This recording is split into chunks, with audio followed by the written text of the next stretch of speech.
vocês? Espero que todos vocês estejam bem. Vamos para mais uma videoaula de história. Hoje, dando continuidade ao nosso assunto, trouxe até uma imagem aí, né? Dentro do contexto do nosso assunto, Revolução Industrial, que a gente vai focar nas duas páginas. Aliás, nós vamos focar nas páginas, que vai da página 100 a 103 e responder as questões da página 101. E nós vamos o objetivo, né, do nosso capítulo, a Revolução Industrial. Objetivo das nossas videoaulas. Fatores que contribuíram para o pioneirismo inglês, que nós já vimos na aula passada. Nós vamos dar uma pincelada hoje. A sociedade se transforma, porque com o advento também da transformação do modo de produção, do trabalho, da industrialização, vai refletir também nas transformações da sociedade, dentro da sociedade. Vai ter transformações sociais, sem dúvida. A vida social dos operários, a disciplina nas fábricas, mudanças nas relações de trabalho. Então, isso que a gente vai ver. Agora, nós vamos para o nosso slide. Vamos lá. Nós temos aí videoaula 1 de História, capítulo 5, a Revolução Industrial, destacando as páginas 100 a 103, aplicação, correção comentada das questões A e B da página 101. Trouxe também outra imagem que faz jus ao período da Revolução Industrial. É bom que a gente destaque que nós estamos estudando a primeira Revolução Industrial da Inglaterra.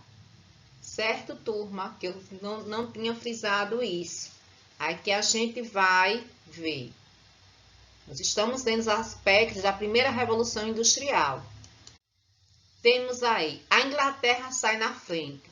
Nós vimos na aula passada, retomando, que o primeiro país a se industrializar no mundo foi a Inglaterra. A Inglaterra é o primeiro país do mundo a realizar o processo de industrialização. E o que contribuiu para esse pioneirismo inglês da Inglaterra? Vamos dar aqui reforçada, que nós vimos na aula passada. Eu estou revisando, estou reforçando. Vários fatores contribuíram para que a Inglaterra se tornasse pioneira na Revolução Industrial. Ou seja, o primeiro país a se industrializar. Acumulação de capitais, disponibilidade de mão de obra e recursos naturais. O acúmulo de capitais foi um dos principais motivos, porque não seria possível o processo da industrialização sem o dinheiro, sem o capital. Então, a exploração comercial a partir do século XVI nas colônias da América e da África. As relações comerciais entre outros estados europeus. Aqui dá a questão de que da exploração comercial nas colônias da América e da África, é bom que a gente também diga a questão do acúmulo de quê? De metais preciosos, o ouro e prata. A Inglaterra enriqueceu também pela questão do ouro. E muito desse ouro foi levado daqui do Brasil, nesse período. Então, a questão do quê? Da mão de obra disponível. Lembra que eu falei em aula passada que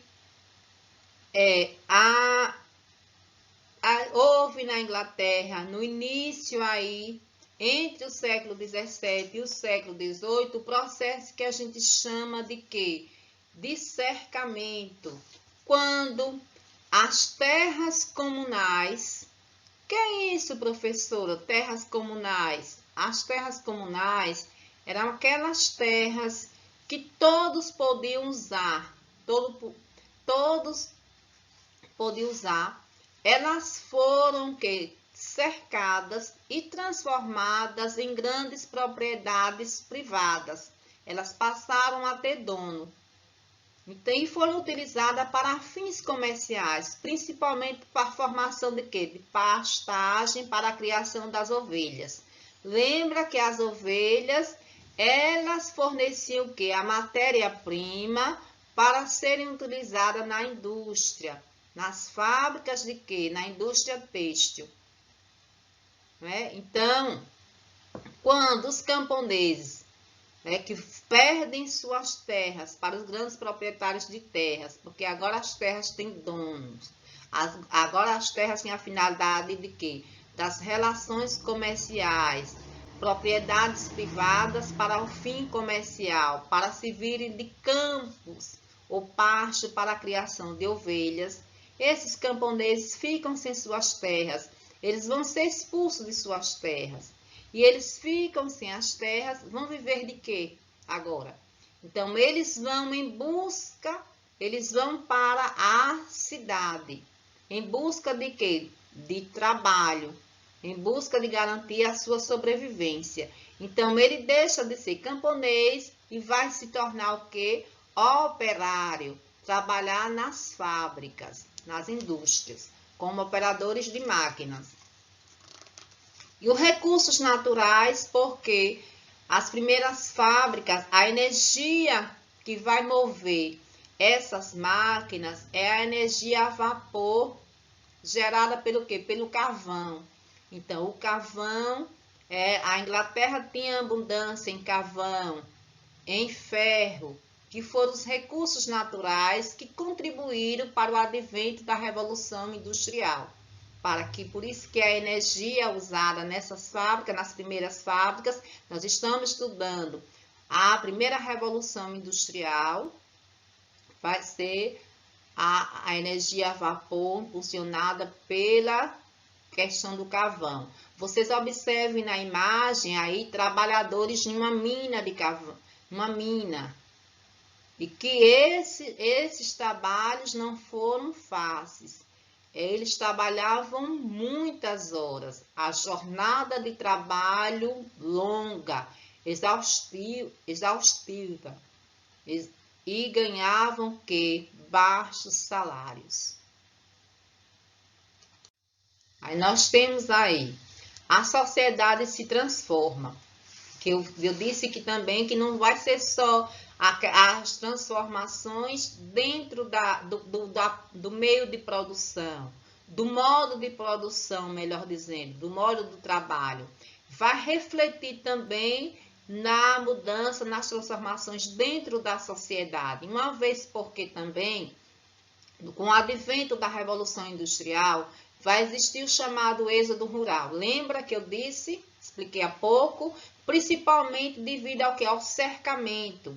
Os camponeses, eles agora perdem as suas terras, porque as terras passam a ter donos. Aquelas terras que eram terras comunais, que todos podiam usar, que eles usavam, os camponeses, pequenos camponeses, usavam essas terras, passam a ter agora, essas terras vão ser cercadas, vão ter donos, elas vão ser destinadas a quê?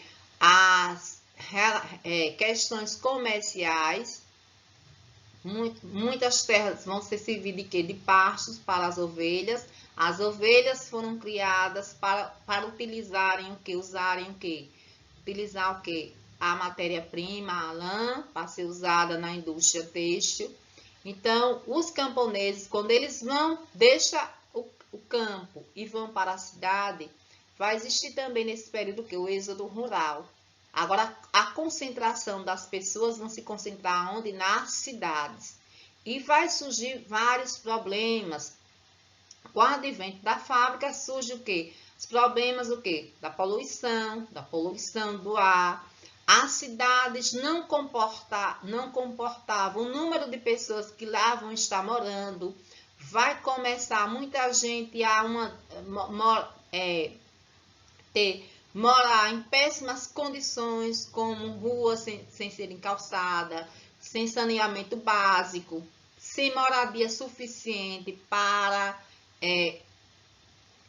vamos dizer assim, aglomerar essas pessoas para que essas pessoas pudessem morar, né, abrigar essas pessoas.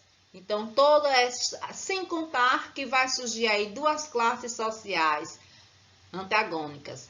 Os trabalhadores, os operários, também chamados de proletariados, guardem esse termo, por que proletariados? E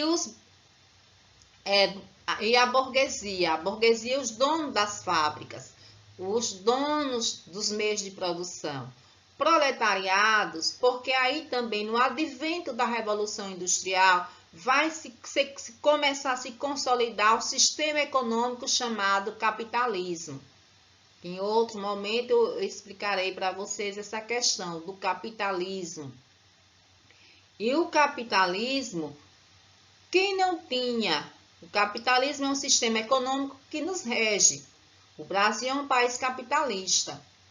Então, o Borges, fazendo uma breve explicação, bem rápida, é que quem não tem o capitalismo é um sistema econômico que prega o quê? O lucro do capital, que se produzir capital para se ter cada vez mais capital. E é preciso que se tenha o que? O consumo para a produção do capital, que o sentido de capital aí é o que? É o dinheiro.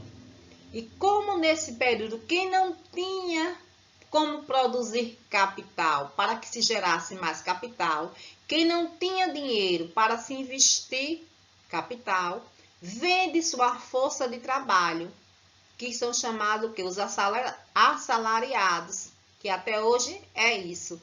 Quem não tem como gerar capital para se produzir cada vez mais capital, vende o que? A sua força de trabalho.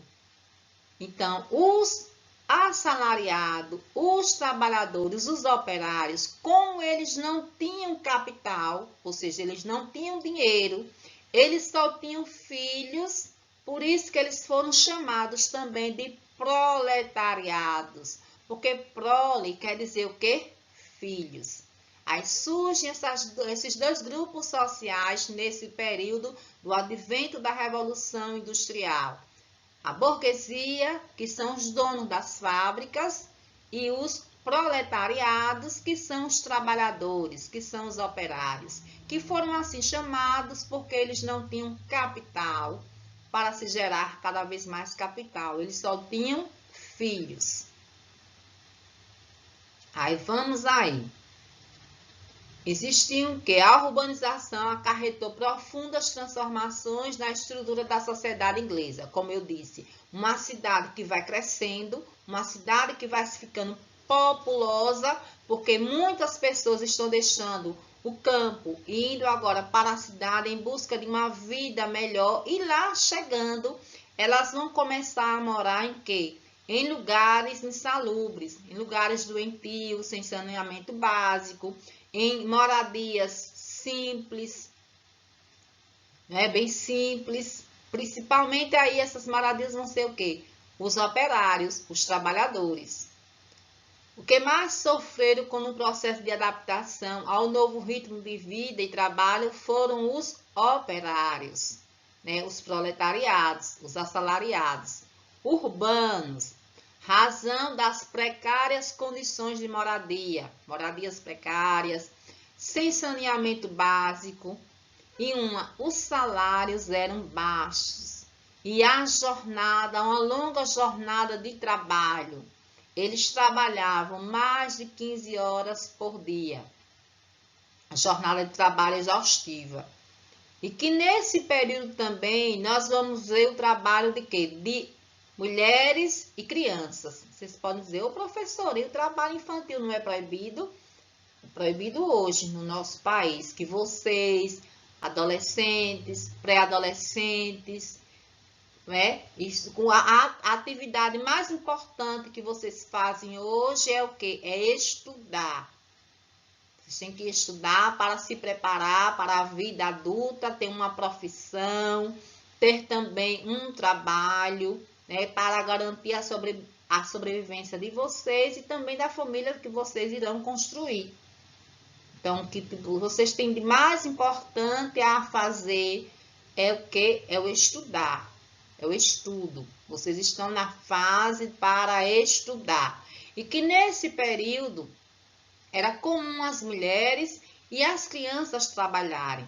Aí vocês podem perguntar, por que mulheres e crianças trabalhavam? Muitas fábricas empregavam tanto a mão de obra feminina como infantil. Por quê? As mulheres e as crianças desenvolviam o mesmo trabalho que os homens. Trabalhavam as mesmas jornadas de trabalho, mas ganhavam menos. Era injusto, não é? Se o salário dos homens era baixo, o das mulheres e crianças era ainda bem menor, que era injusto. Até hoje, no caso das mulheres, as mulheres lutam por quê? Pela igualdade de gênero entre homens e mulheres, para que não aconteça essas injustiças, assim como outras. Para que as mulheres começassem a ganhar melhor ou igual aos homens, precisou também que a luta das mulheres ao longo da história. Assim também, para que os trabalhadores tivessem direitos que garantissem melhores salários, melhores condições de trabalho, eles tiveram que se unir e lutar. A luta dos trabalhadores ao longo da história, a partir daí do advento da Revolução Industrial. Então, as fábricas também eram lugares insalubres. Vocês podem perguntar, o que é isso, professora? Lugares insalubres. Lugares doentios, que sem ventilação, sem nenhuma higienização e totalmente escuro. Lugar sem ventilação, não tinha higiene e escuro.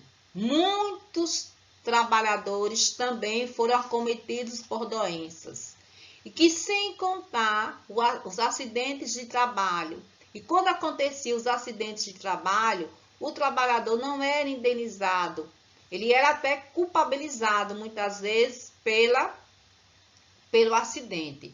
Como, por exemplo, se tem registro que quando muitas crianças foram mutiladas, perderam mãos, dedos, porque como as primeiras fábricas eram da têxtil e que havia as máquinas de fiar, as mãos das crianças pequenas e os dedos finos, era que se a máquina, vamos dizer assim, empirrasse, se a linha ficasse entre a máquina, né, enrolando, a criança ia desenrolar. E quando muitas vezes ela perdia o quê?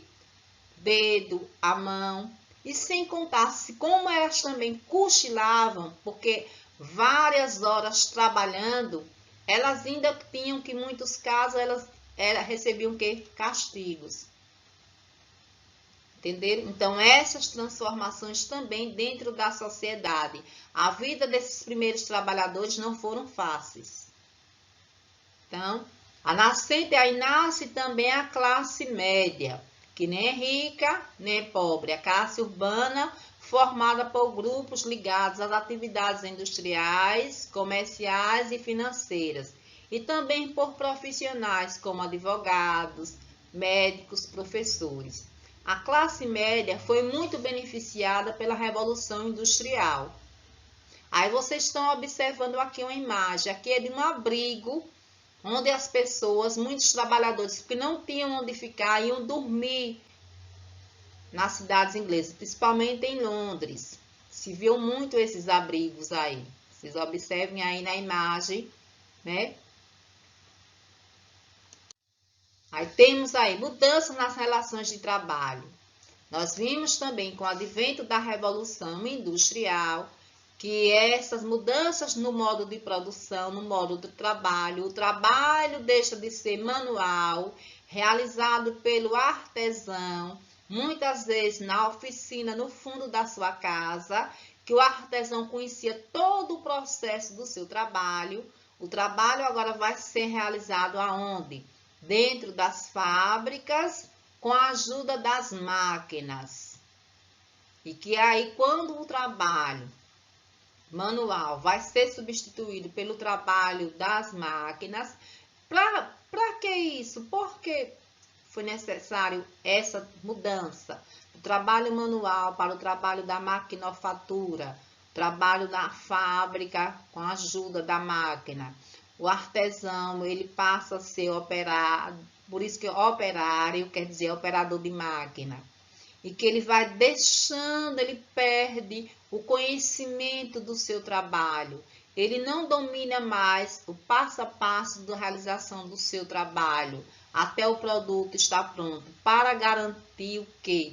Para garantir mais produção, que mais mercadoria fosse produzida. Para o aumento de produção, se aumenta a produção, aumenta também o quê? O lucro, alunos. Para o lucro, para o enriquecimento de alguém. Enriquecimento de quem? Da burguesia, dos donos das fábricas. Aí temos aí, com a Revolução Industrial, as relações de trabalho também sofreram profundas transformações. Os artesãos que antes possuíam as matérias-primas e os instrumentos de trabalho passaram à condição de trabalhadores assalariados, proletariados. Eu já expliquei o que é proletariados. Como eles não tinham capital para investir cada vez mais em capital, eles só tinham filhos e prole, quer dizer filhos, eles foram chamados também de proletariados. E que eles vão vender a sua força de trabalho para os capitalistas, para os donos dos meios de produção. E vocês podem dizer assim, o que são os meios de produção? Os meios de produção são as ferramentas necessárias para a realização do trabalho.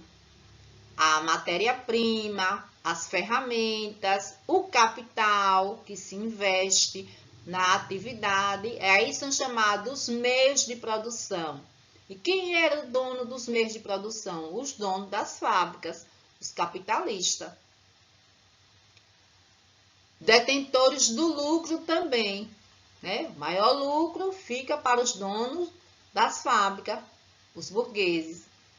O artesão foi perdendo assim a sua autonomia da produção, a sua autonomia que eu já falei. Ele perde o conhecimento de todo o seu trabalho.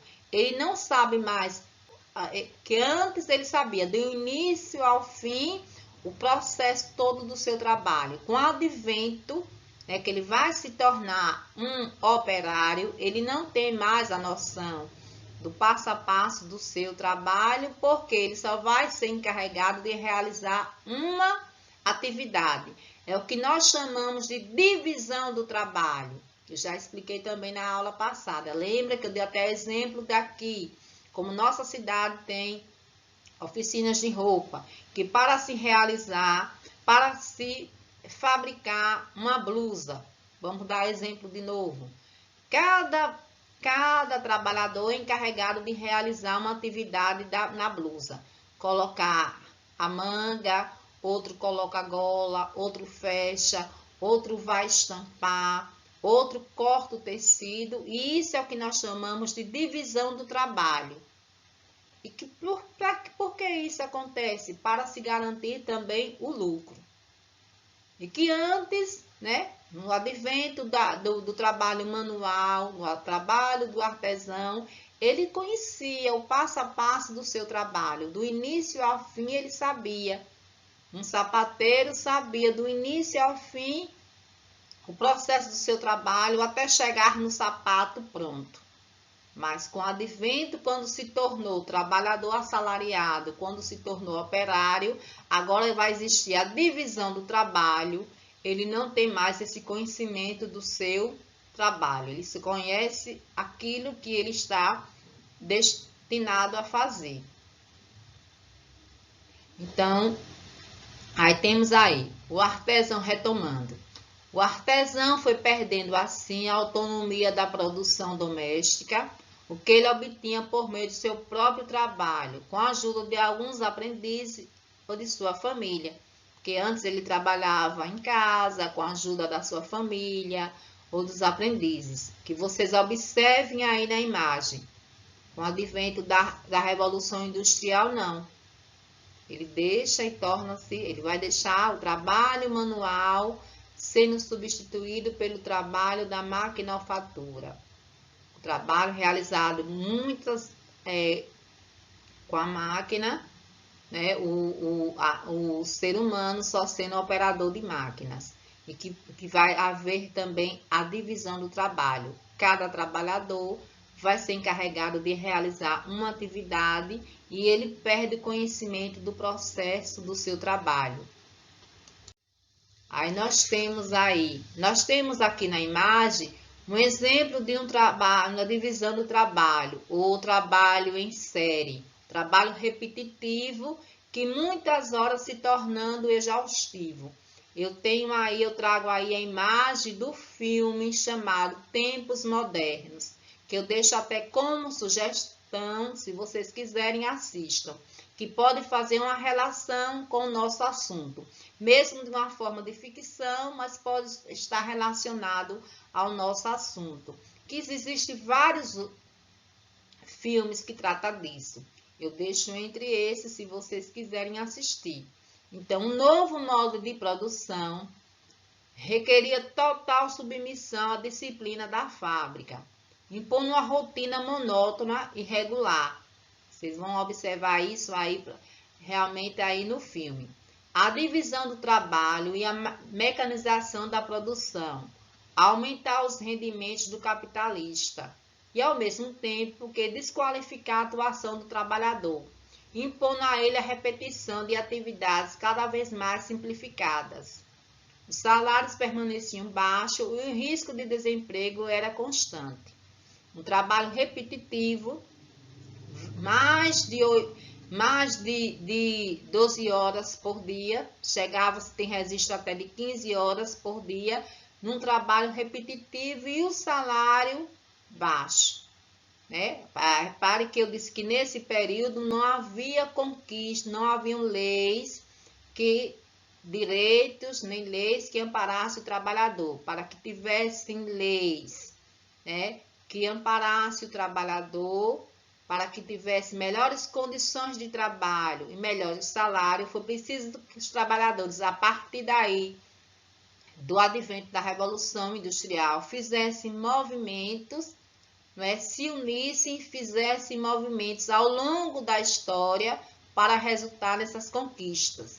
Que, embora que nos dias de hoje, muitas dessas conquistas os trabalhadores estão perdendo. Muitas das conquistas que foram frutos da luta dos trabalhadores ao longo da história, nos dias de hoje, muitos trabalhadores estão perdendo esses direitos. Né? Que é um caso também preocupante para a classe trabalhadora. Então, nós temos aí as condições de vida dos operários ingleses, eram bastante difíceis, trabalhavam muitas horas, um trabalho exaustivo, não tinham uma moradia digna, porque muitos deixaram o campo e foram para a cidade, moravam em casas precárias, casas simples, ganhavam pouco e trabalhavam muito. Muito se tem registro que todos os membros da família trabalhavam, até as crianças e mulheres, que eu até comentei, que por que empregavam as crianças e mulheres nas fábricas?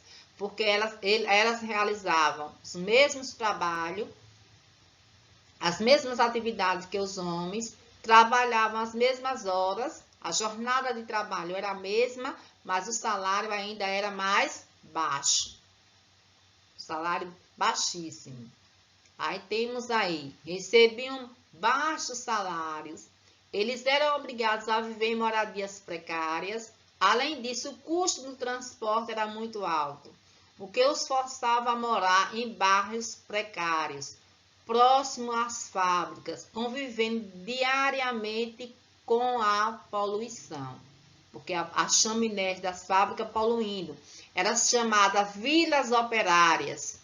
Que tem muitas cidades aqui de Sergipe que tem essas vilas, ainda tem algumas questões, vamos dizer assim, alguma herança das vilas operárias, como na cidade de Estância. Na cidade de Estância ainda tem algumas casas, né, dessas vilas operárias.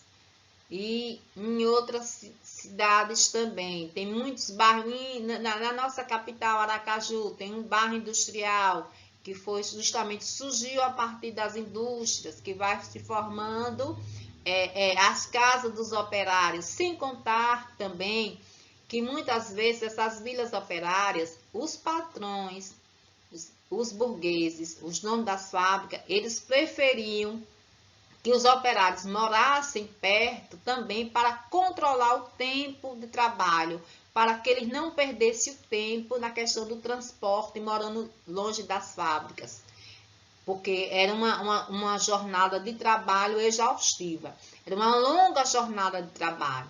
Se trabalhar de 12 até 15 horas por dia, não era fácil. Pergunto a vocês, vocês sabem qual é a jornada de trabalho na atualidade?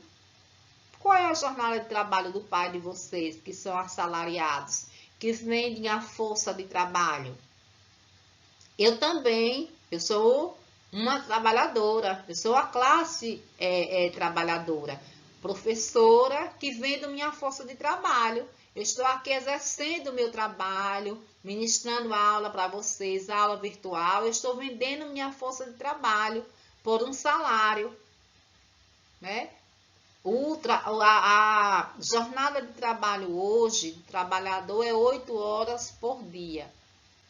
Certo, turma? Mas para que se tivesse essa jornada de 8 horas por dia, foi preciso o quê? A luta dos trabalhadores ao longo da história. E que olhem que essa jornada aí está prevista para aumentar. Né? Agora nós vamos para as questões. Questões explorando a imagem da página 101, que eu trago aí a imagem que vocês visualizam melhor no livro didático. Certo, turma? Certo, alunos? Então, vamos lá. Questão A, que antes de eu começar, divide, professora, não. Deixa eu dar as orientações antes de começar a comentar as questões. Vou frisar novamente. Vocês podem responder as questões com as palavras de vocês. Copie as questões no caderno. Coloquem a data, né, de quando for a aula de história de vocês, de quando vocês forem assistir a videoaula relacionada ao horário de vocês da aula de história. Vocês coloquem a data, deixem no caderno. Ok, turma? E que respondam com as palavras de vocês, de acordo com o entendimento de vocês. Certo? Não precisa responder ao pé da letra, como a professora respondeu, com a resposta da professora. Vocês podem responder com as palavras de vocês, mas vocês vão observar que tem que estar dentro do quê? Do contexto do assunto. Certo, turma? Então, vamos lá. Letra A. Que pessoas aparecem trabalhando na imagem? Aí, vamos lá comentar a questão. Visualizam duas mulheres trabalhando. Era comum a contratação, como eu já tenho falado a vocês, só vou reforçar, que era comum a contratação de mulheres pelos empresários burgueses. Elas recebiam salários mais baixos que os homens, mesmo desempenhando as mesmas funções semelhantes. Que também, assim como era comum empregar a contratação de mulheres, era comum também a contratação de crianças, que eu já falei, né? Mas na frente, na aula, já comentei sobre isso. Agora a letra B. O que é possível concluir sobre as condições de trabalho nas minas de carvão? Essa resposta aí é pessoal, mas que vocês também, só frisando que eu já falei, que as condições de trabalho eram o quê? Insalubres. O que é isso, insalubres? Doentio. Ou seja, colocava em risco a vida dos trabalhadores, pois nas minas de carvão o ar era escasso e corria-se o risco de inalar substâncias tóxicas. Então, é assim também como nas outras, na própria fábrica também. Repare que eu disse que as fábricas eram lugares insalubres, que não tinha, era o quê? não tinha ventilação, lugares escuros e sem o que? Higienização. E que muitos trabalhadores, eles foram cometidos por doenças. Doenças, sem contar o número de acidentes do trabalho. E que eles não eram indenizados quando sofriam algum acidente no trabalho. Eles eram entregues à própria sorte. Então, a vida desses trabalhadores não foram fáceis. Foi uma vida, né, difícil, uma vida precária, que foi preciso, se nós trabalhadores, que eu sou uma trabalhadora, se nós trabalhadores, a classe de trabalhadora hoje tem alguns direitos, tem algumas leis que o amparem, mesmo que está se modificando, né? Os trabalhadores estão perdendo vários direitos que foram conquistados aí, com fruto da luta histórica desses trabalhadores ao longo do século. Que essa luta começa aí também no período da Revolução Industrial. Então, turma, a nossa aula fica por aqui. Espero que vocês fiquem bem. Até o nosso próximo encontro. E façam as atividades e leiam o nosso livro. Ok? Como é que a gente aprende história? Lendo. Tchau, tchau.